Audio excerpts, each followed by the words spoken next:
Siyempre, unang-una ang aking pagbate at pag-welcome po sa ating Vice Presidente, Vice President Sara Duterte.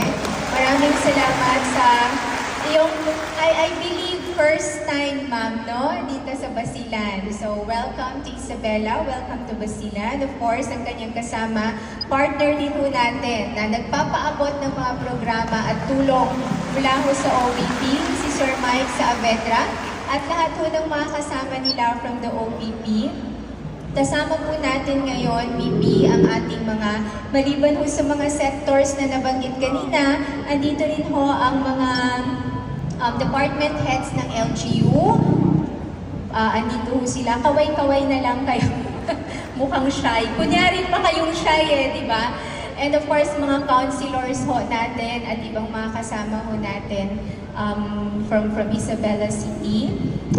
Gusto kong ipaalam, Ma'am VP, na itong gym po ay project po ni former President Duterte during his time. So,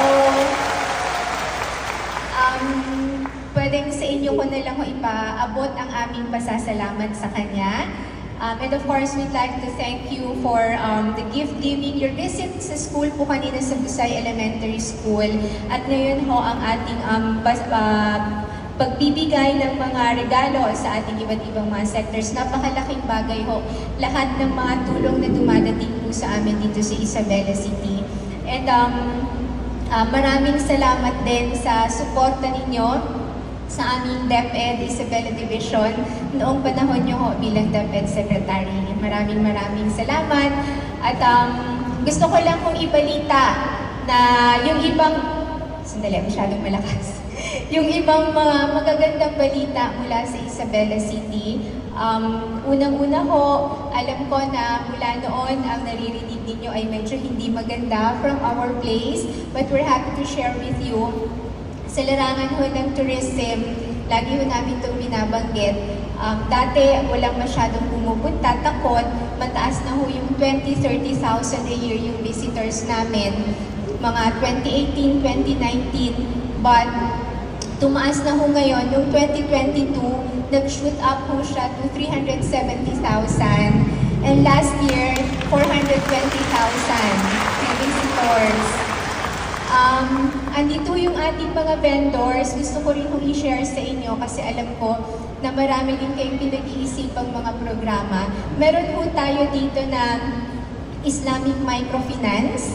Nagpapautang ho tayo ng walang interest, lalong-lalo na ho sa ating mga vendors.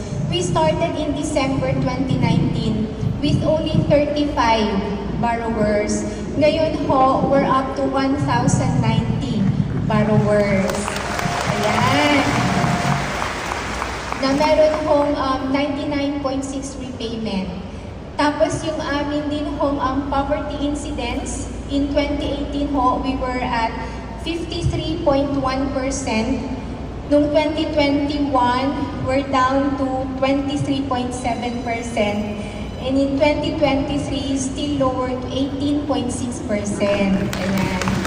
So yun po yung mga ipinagmamalaki namin. Kaya nagpapasalamat po kami sa tuwing meron tayong mga national officials na pumupunta dito. And ngayon, no less than the Vice President of the country. And we look forward po sa marami pang programa na where we can partner. And of course, yung tulong din sa ating mga nagkakasakit. Meron po kaming mga pasyente dito na na-endorse din po namin sa inyo. So welcome again to Isabela City and